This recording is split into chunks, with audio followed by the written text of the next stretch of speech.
ফরিদপুরে মাদক ও সামাজিক ব্যাধি প্রতিরোধে সচেতনতামূলক সভা অনুষ্ঠিত। প্রতিনিধি মাহবুব চিস্তি জানান, ফরিদপুরের সদরপুরে মাদক, ইফটিজিং, অনলাইন জুয়া, সন্ত্রাস, চাঁদাবাজি, বাল্যবিবাহ ও আত্মহত্যা প্রতিরোধে এক বিশেষ সামাজিক সচেতনতামূলক সভা অনুষ্ঠিত হয়েছে।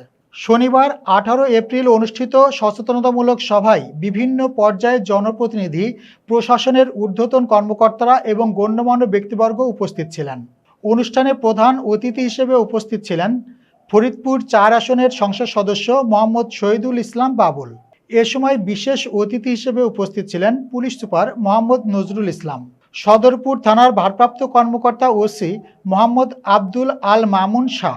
এর সভাপতিত্বে ও থানার সেকেন্ড অফিসার মোখলেসুর রহমানের সঞ্চালনায় অনুষ্ঠানে অতিরিক্ত পুলিশ সুপার ভাঙ্গা সার্কেল মোহাম্মদ রেজওয়ান দীপু, উপজেলা নির্বাহী অফিসার শরীফ শাওন এবং সহকারী কমিশনার ভূমি রিফাত আঞ্জুম পিয়াসহ সদরপুরের বিভিন্ন ইউনিয়ন পরিষদের চেয়ারম্যানবৃন্দ, শিক্ষক ও স্থানীয় রাজনৈতিক ব্যক্তিবর্গ সবাই অংশগ্রহণ করেন।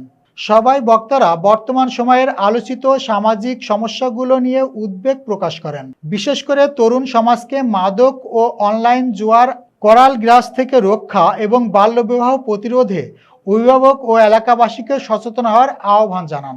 অনুষ্ঠানে আইন শৃঙ্খলা সুষ্ঠু পরিবেশ বজায় রাখতে সন্ত্রাস ও চাঁদাবাজির বিরুদ্ধে কঠোর অবস্থান নেওয়ার প্রত্যয় ব্যক্ত করা হয়।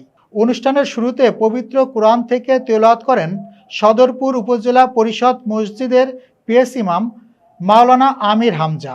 অনুষ্ঠানে প্রিন্ট ও ইলেকট্রনিক মিডিয়ার সাংবাদিকবৃন্দ উপস্থিত ছিলেন।